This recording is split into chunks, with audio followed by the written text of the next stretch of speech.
जय हिंद। दोस्तों, अक्सर हम न्यूज़ में देखते हैं कि ऑयल प्राइसेस को लेके एक हॉट मुद्दा बना होता है। कभी ऑयल प्राइसेस अप हो जाते हैं, कभी डाउन हो जाते हैं।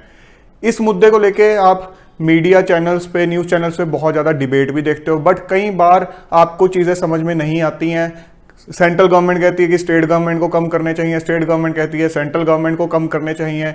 कोई कहता है कि जो ऑयल कंपनीज हैं उनका कसूर है। सो एक खिचड़ी सी पक जाती है और बिल्कुल भी क्लैरिटी समझ में नहीं आती है। अभी रिसेंटली भी गवर्नमेंट ने सेंट्रल एक्साइज ड्यूटी कम की है। बहुत लोगों को समझ नहीं आया होगा कि इससे किस तरह से इम्पैक्ट होगी, प्राइसेस जो रिड्यूस हुई हैं किस तरह से होंगी। और प्लस सेंट्रल गवर्नमेंट ने कहा कि स्टेट गवर्नमेंट को फर्दर रिड्यूस करना चाहिए।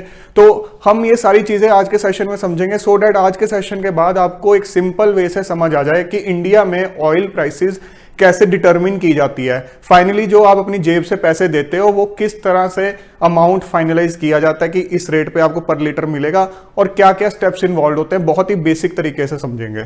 सबसे पहले हम ये समझ लेते हैं कि इंडिया के अंदर ऑयल प्राइसेस डिटरमिन कौन करता है। एक टाइम था जब central government oil prices determine करती थी, बट सेंट्रल गवर्नमेंट ने पहले पेट्रोल के प्राइसेस डीरेगुलेट कर दिए और उसके बाद डीजल के प्राइसेस डीरेगुलेट कर दिए। और आज की डेट में इन प्राइसेस को कौन डिटरमिन करता है? हमारी ये public sector oil marketing companies, जिनको हम न्यूज़पेपर में कभी कभी ओएमसी के नाम से भी पढ़ते हैं। जब आप न्यूज़ पढ़ते हो इससे रिलेटेड तो ओएमसी टर्म यूज की होती है, वो इनके रेफरेंस में ही की होती है। इनमें कौन कौन सी हैं? Indian oil corporation limited, Indian oil के आपने पेट्रोल पंप देखे होंगे, एचपी के petrol pump, Hindustan petroleum corporation limited, उसके अलावा बीपी के जो petrol pump, Bharat petroleum corporation limited. ये मिलकर डिसाइड करती हैं कि कितनी प्राइस होगी एक किसी पेट्रोल या डीजल की पर लीटर। लेकिन जो फाइनल आपकी जेब से एक पर लीटर आप पे करते हो वो ये डिसाइड नहीं करती हैं। ये एक बेसिक प्राइस डिसाइड करती हैं डिपेंडिंग अपॉन कि इनको जब ये थोक में उठा रहे हैं इंटरनेशनल मार्केट से ऑयल को, तो इनको कितना पड़ रहा है। उसके बाद जो भी आगे चार्जेस अभी हम डिस्कस करेंगे लगते हैं, उसके फाइनली इनको क्या प्रॉफिट मार्जिन रखना है, वो सारे फैक्टर यूज करके डिसाइड करते हैं कि जो एक डीलर, जो एक पेट्रोल पंप का डीलर है, उसको कितने रेट में देंगे। हम एक सिंपल वे से प्रोसेस समझ लेते हैं। अब मान लो यहां सऊदी अरेबिया से इंडिया ने ऑयल इंपोर्ट करना है, पेट्रोलियम इंपोर्ट करना है। आपको एक चीज का पता होना चाहिए कि हम बहुत हद तक डिपेंडेंट है इंपोर्ट ऑफ ऑयल पे। हम जो खुद अपना प्रोड्यूस करते हैं ऑयल वो काफी कम है विद रेफरेंस टू जो हमारी रिक्वायरमेंट है। अगर अलग अलग डाटास आप देखो तो ये मान के चल लो मोर देन 80% हमारी जो डिपेंडेंसी है वो इंपोर्ट पे है। सो मान लो सऊदी अरेबिया से हम ऑयल इंपोर्ट कर रहे हैं। अब यहां से शिप जो होगा वो पूरा यहां से ट्रांसपोर्टेशन के थ्रू, ऑयल टैंकर जो है ट्रांसपोर्टेशन के थ्रू आएंगे तो कॉस्ट भी लगेगी। सो फ्रेट चार्जेस पड़ते हैं कंपनीज को। पहले कंपनीज इंटरनेशनल मार्केट के अंदर, मान लो सऊदी अरेबिया से उन्होंने ऑयल उठाना है तो इंटरनेशनल मार्केट में जो किसी दिन का रेट चल रहा है, आपने न्यूज में सुना होगा इतने डॉलर्स प्रति बैरल। बैरल क्या होता है? बैरल एक यूनिट है वॉल्यूम का जो लगभग रफली 159 लीटर्स होता है। 159 लीटर्स एक बैरल के पास होता है। हमने राउंड ऑफ किया है तो रेट आप सुनते हो $100 प्रति बैरल अगर रेट है तो मतलब 159 लीटर का उस दिन $100 रेट है इंटरनेशनल मार्केट में। तो कंपनीज ने, ये जो हमने कंपनीज डिस्कस किया, इन्होंने उठाया तेल इस रेट के ऊपर। उसके बाद ऑयल टैंकर शिप्स के थ्रू लेके ये इंडिया आए।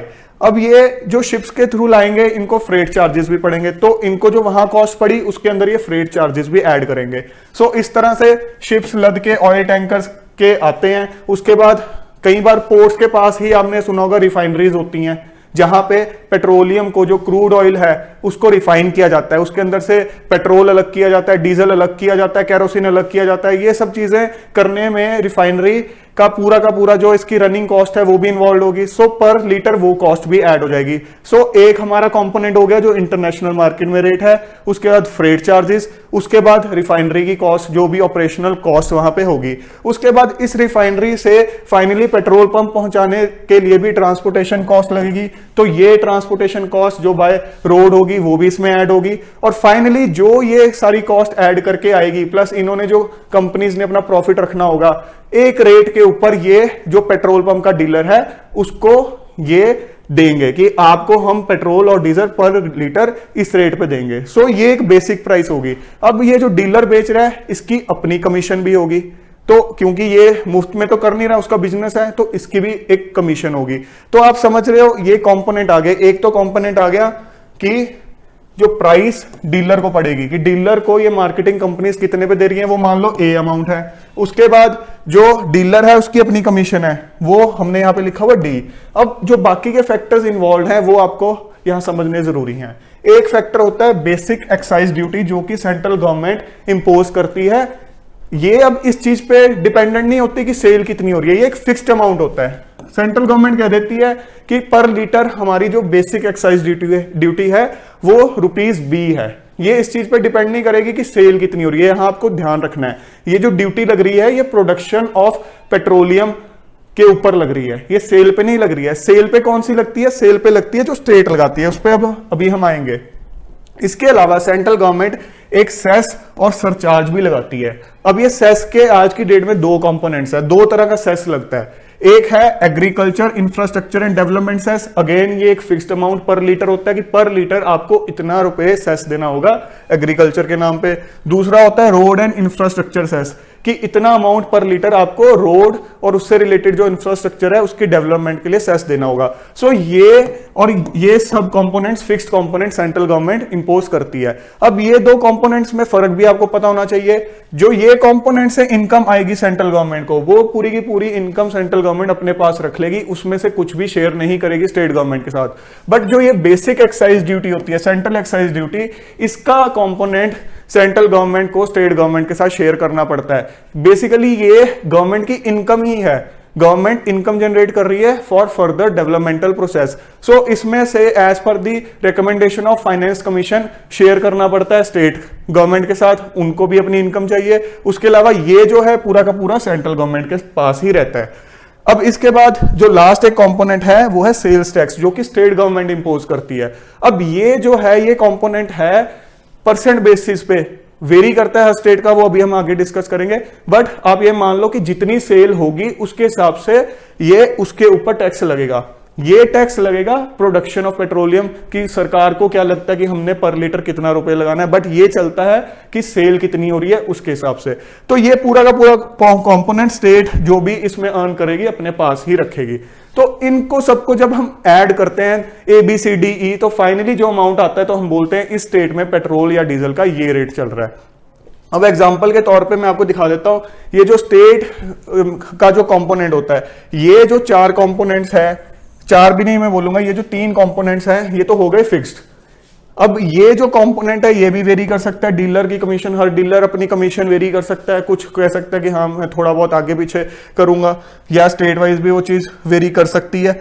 बट ये जो है ये तो वेरी करेगी ही करेगी स्टेट वाइज। तो हर स्टेट का अपना फंडा है। हमने एग्जांपल के लिए कुछ स्टेट्स का यहाँ पे मेंशन किया हुआ है। फॉर एग्जांपल अंडमान निकोबार का लिखा हुआ है कि 6% फिक्स्ड डीजल पेट्रोल पे इन्होंने 6% सीधा सेल के, जितनी सेल होगी उसका जो अमाउंट होगा बेस अमाउंट किसको हम मान के चल रहे हैं, इस सारे के ऊपर 6% जो है सेल टैक्स वो कलेक्ट करेंगे। इसके अलावा अगर आंध्र प्रदेश की बात करें तो ये 31% तो वैट लगाते हैं। उसके अलावा बोलते हैं ₹4 पर लीटर वैट। इसके अलावा एक तो जो अमाउंट बना उसके ऊपर 31% पर, एक तो जो अमाउंट बना उसके ऊपर 31%, उसके अलावा पर लीटर ₹4 और इसके अलावा ₹1 पर लीटर रोड डेवलपमेंट सेस, ये अपना सेस कलेक्ट करते हैं। सेंट्रल गवर्नमेंट ने अपना कर लिया, इन्होंने अपना। तो ऑब्वियसली आप देख रहे हो यहां पे कहीं ना कहीं प्राइसेस ड्रास्टिकली इंक्रीज हो जाएंगे। इसी तरह से अरुणाचल प्रदेश ने फ्लैट लगाया हुआ है, हर स्टेट का अलग लगाया। आप नेट पे आप इसको सर्च कर सकते हो, आपको मिल जाएगा। ये मैंने स्टेट वाइज आपको इसलिए दिखाया ताकि आपको पता लग सके कि अलग अलग स्टेट्स में हम क्यों कहते हैं कि इस स्टेट में एंटर किए हैं तो रेट का फर्क आ जाता है, इस वजह से फर्क आता है। अब यहाँ एग्जांपल के तौर पे मैं आपको दिखा देता हूँ कि दिल्ली में 16 अक्टूबर 2021 को जो रेट था वो किस हिसाब से था।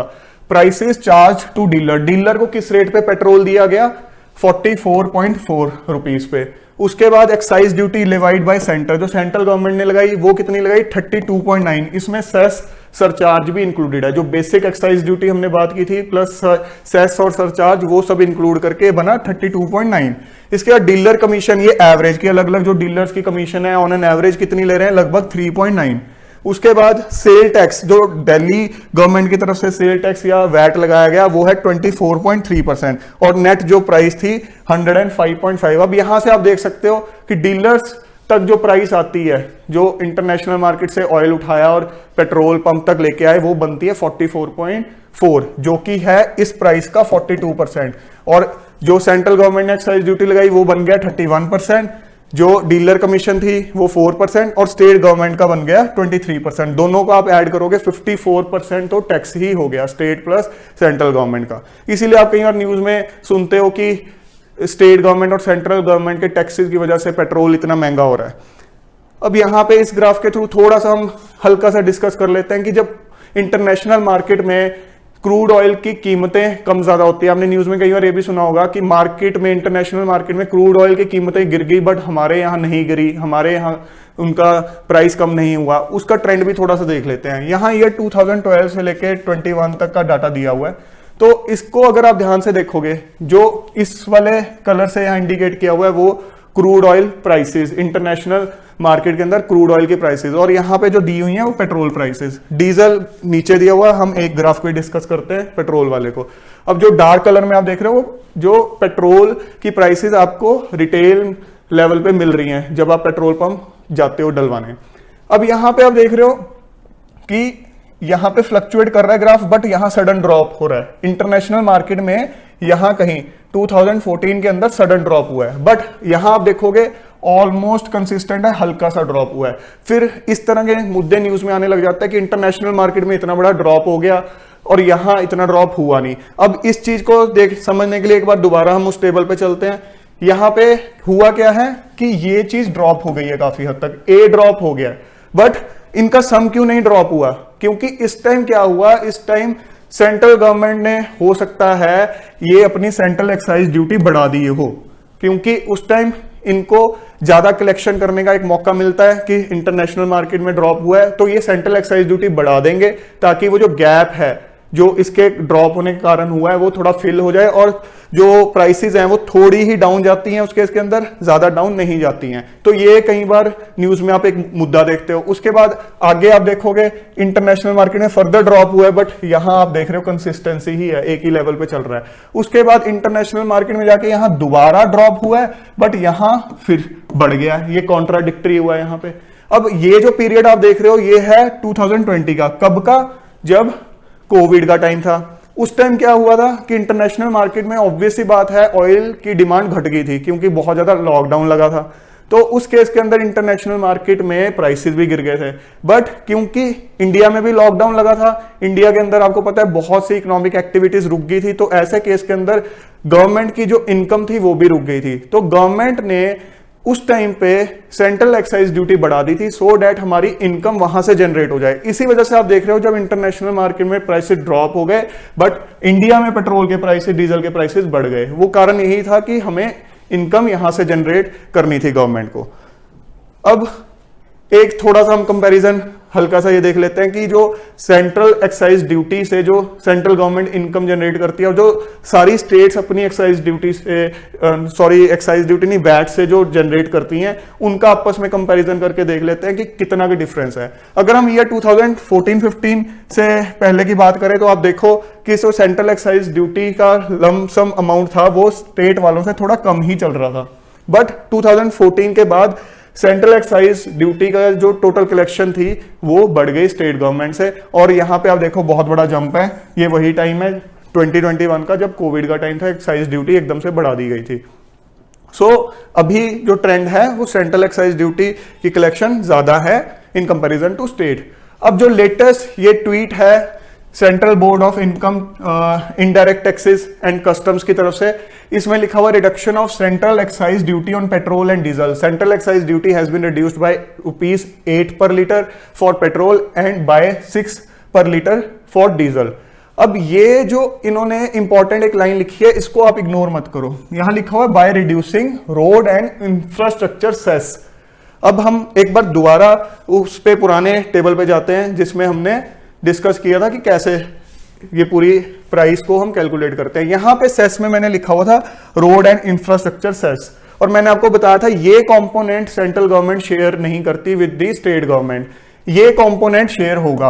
अब सेंट्रल गवर्नमेंट ने बोला है कि हमने जो रिडक्शन की है पेट्रोल और डीजल में, वो हमने इसका अमाउंट घटाया है, हमने उसको नहीं छेड़ा है। यहाँ आपको समझनी जरूरी है, बच्चे ये बारीकियां नहीं समझते हैं, सीधा न्यूज आप पढ़ ले तो कितना घट गया। यहाँ लिखा हुआ है by reducing road and infrastructure cess, मतलब टोटल अमाउंट रिड्यूस होगा इस सेस को घटा के। तो इस केस के अंदर स्टेट गवर्नमेंट की जो इनकम है from the central excise duty वो अफेक्ट नहीं होगी, बट यस जो सेल टैक्स के थ्रू उनकी इनकम होती है वो रिड्यूस हो जाएगी, बिकॉज बेस अमाउंट तो फिर भी घटेगा ही घटेगा। सेंट्रल पूल से जो इनकम आएगी स्टेट गवर्नमेंट को वो नहीं घटेगी, बट क्योंकि टोटल अमाउंट जो जिसके ऊपर सेल टैक्स लगना है वो रिड्यूस हुआ है तो उनकी कलेक्शन अपने एंड पे डेफिनेटली अफेक्ट होगी।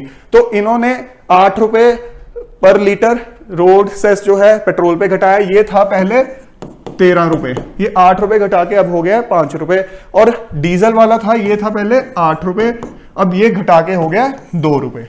तो ये चीज आपको पता होनी चाहिए। और इसके बाद आप न्यूज में देख रहे होंगे कि government cuts excise duty on petrol diesel prices to drop by ₹9.5 and ₹7। अब आप यहां सोचोगे कि सरकार ने घटाया 8 रुपए और 6 रुपए, जो न्यूज आ रही है वो इस तरह से आ रही है 9.5 और 7। अगेन आपको पता होना चाहिए जब बेस अमाउंट घटेगा तो जो उसके ऊपर सेल टैक्स लगेगा जो स्टेट लेवल पे लगेगा वो भी तो घटेगा। तो वो दोनों कंपोनेंट मिला के वो कहीं ना कहीं जो एक एस्टीमेट बताया जा रहा है कि इतने हद तक प्राइसेस गिर जाएंगी। तो ये जो गिरने वाली चीज है, प्राइसेस गिरने वाली चीज है, कहां से कहां वेरी होगी? 8 से लेके 9.5 के बीच में, और दूसरा जो कंपोनेंट है 6 से लेके 7 के बीच में। सो इस तरह से आपको समझ आनी चाहिए। अब आई होप आपको बिल्कुल क्लियर हो गया है कि किस तरह से ऑयल्स की जो पेट्रोल और डीजल है इनकी प्राइसेस कैलकुलेट होती हैं, किस तरह से इनको डिटरमिन किया जाता है, क्या क्या फैक्टर्स हैं जो इनको इफेक्ट करते हैं। अब से आप जब भी न्यूज में आप सुनोगे तो आपको बिल्कुल क्लियरली समझ आ जाएगा। अब आपको कोई कंफ्यूज नहीं कर सकता है। बहुत बार कई बार बेसलेस डिबेट्स भी देखते हो जिनमें बिल्कुल बेसलेस बातें की जाती हैं। आपको अगर ये चीजें पता होंगी तो कोई भी आपको इन चीजों के ऊपर कभी भी मिसगाइड नहीं कर सकता है। सो फ्रेंड्स, आई होप आज के सेशन से आपको reality of prices for petrol and diesel in India बिल्कुल क्लियर हो गया है। जल्द मिलेंगे एक और नए इंपॉर्टेंट सेशन के साथ। Till then keep working hard and stay fit and healthy. जय हिंद।